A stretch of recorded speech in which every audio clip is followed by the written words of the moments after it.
Well, tonight we are just days away from the Democratic National Convention in Chicago, where Vice President Kamala Harris will formally accept her nomination as the Democratic candidate for president. And one woman who will be in that audience, Congresswoman Nikema Williams. She chairs the Georgia Democratic Party. But before she heads to Chicago, she spoke one-on-one with our Zach Merchant with the 11 Alive political team for our political show, The Georgia Vote. Zach? Yeah, we talked this morning about the state of the race for the White House and what might happen next. Here is an early look at our conversation that's set to air on this weekend's edition of The Georgia Vote. This is a new ticket. This is a fairly unknown ticket.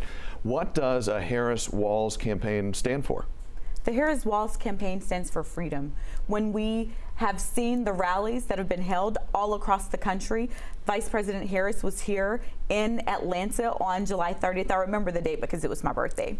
But she was here, and we had 10,000 people in the Georgia State Convocation Center. And if the fire marshal would have allowed us to have more in, we would have had more.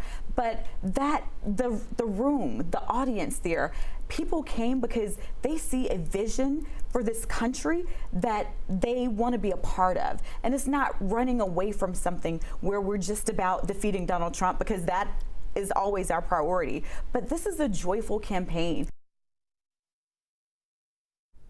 That is just a part of our interview. Hear what role she thinks the battleground state we call home will play in November's election, coming up this weekend on The Georgia Vote. You can watch Sunday morning at 11 a.m. right here on 11 Alive following Meet the Press.